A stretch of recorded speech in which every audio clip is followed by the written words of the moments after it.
구분해서 말씀해 주셔야 됩니다. 안 그러면 큰일 날 수 있습니다. 5분 투자로 10억을 아껴보자. 안녕하세요. 직방TV 절세 여신 제네시스입니다. 자, 2021년 새해가 밝았습니다. 우선 새해 복 많이 받으시기 바랍니다. 자, 2021년 신축년을 맞이해서 올해 바뀌는 부동산 세법 한번 총정리해 보겠습니다. 아마 계속해서 여러분들이 두고두고 보셔도 괜찮을 영상이라고 자신하니까 올해 바뀌는 세법 한번 정리 한번 해보시기 바라고, 자, 이제 순서대로 보도록 하겠습니다. 자, 첫 번째 바뀌는 거, 종부세 세율 그리고 세부담 상한이 인상됩니다. 많이들 놀라셨을 텐데요, 대상 되시는 분들. 하지만 안타깝게도 올해 2021년 더 본격적으로 될 것 같습니다. 왜 그러냐면 높아진 세율이 이제부터 적용이 되는 건데, 자, 조정 대상 지역 2주택은 제외하고 그 외 2주택 이하인 경우에는 최고 3%까지 세율이 올라가고요. 조정 대상 2주택이거나 3주택, 자, 최고 세율 6%까지 올라갑니다. 여기에 조정 대상 지역 2주택 같은 경우에는 기존의 세부담 상향이 200%였는데 이제 300%까지 올라가기 때문에 여기에 대한 대비도 있으셔야 될 것 같습니다. 자, 2번 종부세 고령자 공제율 상향인데, 종부세를 1세대 1주택 단독 명의를 하면은 여기에 대해서 장기 보유 공제 그리고 고령자 공제 이 두 가지를 받을 수가 있습니다. 이 두 가지를 합산하면은 최대 70% 세액 공제를 받을 수가 있는데 이 부분이 올해는 80%까지 올라갑니다. 자, 이거는 1주택자, 실거주자 보유세 부담을 줄이기 위한 조치인데 왜 1세대 1주택 단독 명의만 이 추가 세액 공제가 가능한 거냐 해가지고 한동안 좀 이슈가 됐었죠. 부부 공동 명의 같은 경우에도 이제 이거를 선택할 수가 있습니다. 자, 그래서 결론은 이제 종부세에 있어서는 공동 명의가 훨씬 더 유리해졌다. 자, 조금 전에 말씀드린 내용이 이제 3번입니다. 부부 공동명의 같은 경우에는 이제 종부세 공제 방식을 이제 선택하게 돼 있는데 이러므로 인해서 공동명의가 이제 굉장히 유리해지게 되는 거죠. 자, 부부 공동명의 1주택자에 대해서는 1주택자로 신고를 허용합니다. 즉, 기본적으로 별도로 가만히 놔두면은 공동명의니까 한 사람당 6억 해서 공시가 합 12억까지는 이제 비과세지 않습니까? 종부세가. 그런데 경우에 따라서는 1세대 1주택 단독 명의, 즉 6억에서 3억을 추가한 9억, 그리고 앞서 봤었던 고령자 그리고 장기 보유 세액 공제를 받으면은 더 유리한 케이스가 나오는데 이거를 이제 선택할 수가 있어요. 만 60세 이상 그리고 시가가 한 20억 정도 밑에인 경우에는 공동 명의가 대부분 유리하다고 합니다. 자, 그래서 그런 것도 좀 알아두신 상태에서 단독 명의니까 지금이라도 공동 명의 바꿔야 되나 이런 걸 좀 신중하게 결정하시기 바랍니다. 왜냐하면 공동 명의 바꿀 때 취득세가 또 들어가니까요. 자, 계속해서 살펴보면 양도소득세 그리고 개인 종합소득세에 있어서 세율이 올라가는데 최고 세율이 하나 신설됐습니다. 자, 조심해야 되는 거는 이건 1월부터 곧바로 적용입니다. 자, 기존에는 소득세 과세표준 구간 및 세율이 6%에서 42%까지 이렇게 있었는데 10억이 초과되는 경우에는 45%로 이 구간이 하나 더 생겼습니다. 양도소득세 기본세율에도 적용이 되는 거고요. 그리고 개인 종합소득세에도 해당이 됩니다.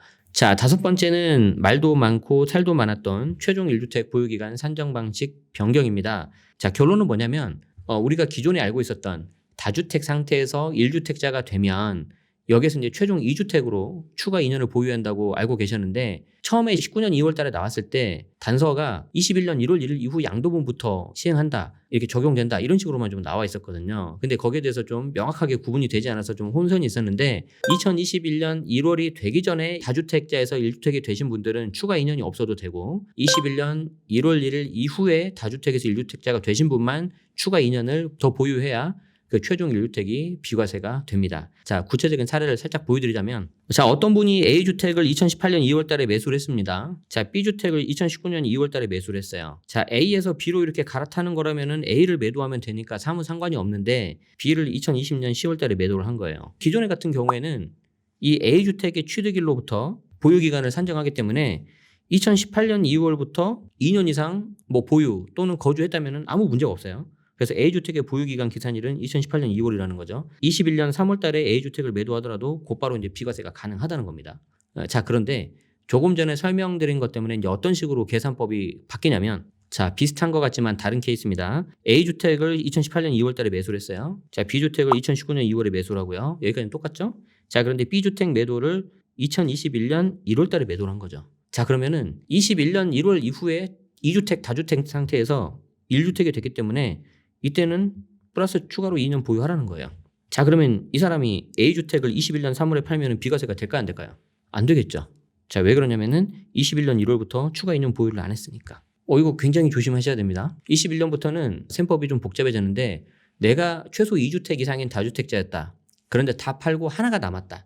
자, 그러면 이때는 좀 상담을 받으시는 게 좋아요. 특별한 경우가 아니면 이렇게 2년 추가가 되는 거고, 예를 들어서 일시적 2주택 비과세 있지 않습니까?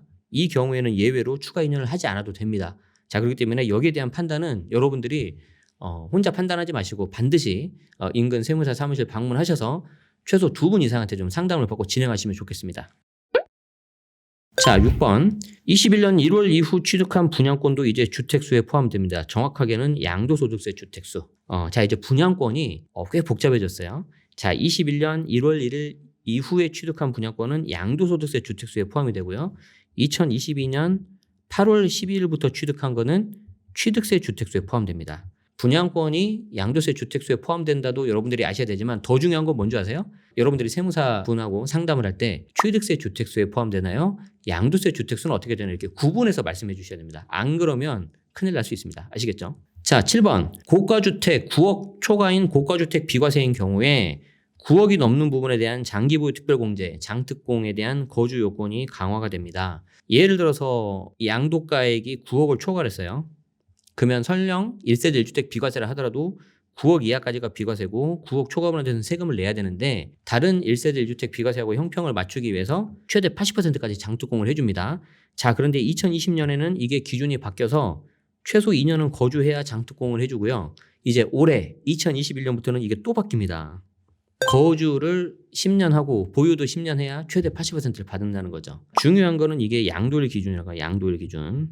자, 그 표에 해당하는 장기보유 특별공제율 표가 바로 이 표인데 여기 보시면은 보유기간 10년을 해야지 40%가 되고요. 거주기간 10년 해야 마찬가지로 40%가 됩니다. 자, 9억이 넘는 고가주택 비과세인데 10년 동안 보유만 하셨습니다. 자, 그러면 2019년이면은 9억 초과분에 대해서 장특공 몇 퍼센트 될까요? 80% 되겠죠? 자, 그런데 2020년부터는 2년 거주해야 되지 않습니까? 부랴부랴 2년 거주를 마쳤다고 합시다. 자, 그러면은 10년 보유하고 2년 거주했으면은 21년도에도 80은 가능하죠. 자, 그런데 만약에 이게 2년 거주만 딱 채우고 10년 이상 보유한 상태에서 21년이 되면 어떻게 될까요? 2년 거주했으니까 4, 2, 8 그리고 10년 보유했으니까 40 더하면은 48%로 내려간다는 거죠.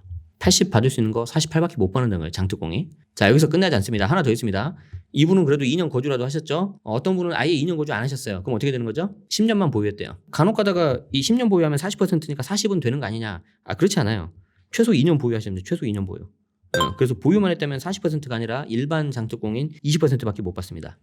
이거 조심하셔야 됩니다. 아시겠죠? 그래서 10년 보유하면 40은 된다? 그거 잘못된 거니까 유의하시기 바랍니다. 자, 또 하나 조심해야 되는 거. 자, 2021년 이제 6월 달이 되면 2년 미만 양도세율이 대폭 인상이 되는데 원래 부동산의 양도소득세율은 1년 미만 50, 1년에서 2년 40, 그리고 2년 지나야 기본세율이에요. 자, 그런데 주택은 1년 미만 40, 그리고 1년만 넘으면 기본세율이었거든요. 이 기본세율이 6에서 40입니다. 자, 그런데 21년 6월 달이 되면 1년 미만 보유한 주택은 70, 1년에서 2년은 60, 그리고 2년 이상 되어야지 기본세율이 됩니다. 이거 굉장히 조심하셔야 돼요. 자, 그리고 이미 이 기본세율은 우리가 앞에서 봤지만 1월 달에 6에서 45까지 올라가는 거죠. 잘못 이제 집을 샀다가 1년 또 혹은 2년 안에 팔아버리시면은 60% 혹은 70% 양도세율이 적용되기 때문에 굉장히 조심하셔야 되고요. 이 70% 양도세율은 보통은 그 전에 미등기 자산 등기를 안 하면은 이거는 좀 이슈가 있다. 그래서 징벌적 성격으로 70%를 매기거든요. 자, 그런데 주택을 샀는데 1년 미만에 70이다. 주택을 사는 것에 대해서 지금 현재 세법이 어떻게 보는지 느껴지시죠? 그래서 조심하시기 바랍니다. 자, 21년 6월에 되면 또 조심해야 되는 게 있는데 자, 분양권이 양도세 주택수에 들어가는 게 21년 1월 1일 이후에 취득하면 들어간다고 했죠. 자, 그런데 6월 달에 되면 또 바뀌는 게 있는데 분양권 같은 경우에도 1년 미만이면 양도세율이 70%, 그리고 1년 넘고 2년 넘고 3년이 넘어도 이제 60%가 됩니다. 자, 더 중요한 거는 지역 불문이라는 거예요. 조정, 비조정 모든 지역에 대해서 이렇게 또 동일하게 적용되기 때문에 만약에 분양권을 실거주 목적이 아니라 투자 목적으로 갖고 계신다면 한번 잘 생각해 보시기 바랍니다. 자, 또 21년 6월 관련된 내용입니다. 조정대상 지역에 있는 주택을 팔면은 양도소득세 중과라는 게 되는데 이 조정대상 지역이 지금 엄청나게 많이 생겼죠. 자, 조정대상 지역으로 돼서 양도세 중과가 받으면 이때는 또 양도일 기준입니다. 언제 취득했는지는 상관이 없어요. 자, 첫 번째로 장기부 특별공제를 못 받고 두 번째로 기본세율에 가산세율이 붙는데 이 가산세율이 2주택이 10%였는데 이제 20%로 올라가고요. 3주택은 20%였는데 30%까지 올라갑니다. 자, 그러면 이걸 결합을 해볼까요? 21년 1월 되면은 최고 세율이 6에서 45까지 올라가죠. 여기에 3주택 중과가 되면 30이 가능하겠죠? 자, 그래서 이론상 75% 세율이 나옵니다. 아까 1년 이내 그리고 미등기 자산 70%보다 더 높은 거죠? 자, 여기에 지방세 포함하면 82.5까지 나옵니다. 자, 그래서 만약에 내가 조정대상 지역에 있는 주택인데 어차피 내가 팔려고 한 물건이라면 6월 전에 팔아야 되겠죠. 자, 그래서 6월 전에 아마 일부는 이런 절세 매물이 나올 가능성이 좀 있습니다. 자, 여기까지입니다. 굉장히 좀 복잡하고 내용도 많고 자칫 잘못하면 세금이 엄청나게 많이 나오죠. 취득세 중과도 만만치 않습니다. 1에서 3% 했던 취득세가 잘못하면 12%까지 올라갑니다. 자, 그래서 지금은 집을 파는 것뿐만 아니라 사기 전에도 반드시 세무사분하고 좀 상담을 하시고 뭔가 좀 확인하신 후에 진행을 하셔야 될 것 같습니다. 최대한 여러분들이 아셔야 되는 내용을 다 나열을 했기 때문에 여기에 있는 내용들을 잘 숙지하시고 여러분들 올해 계획하시는 거 잘 좀 진행하시고 늘 건강하시고 행복하시기 바랍니다. 자, 오늘 내용 도움이 되셨다면 좋아요, 구독 부탁드리고요. 알림 설정하시면은 저희 직방TV 절세 의신 내용을 모두 편하게 받아서 보실 수가 있습니다. 저는 다음에도 여러분들에게 도움되는 정보로 찾아뵙겠습니다. 고맙습니다.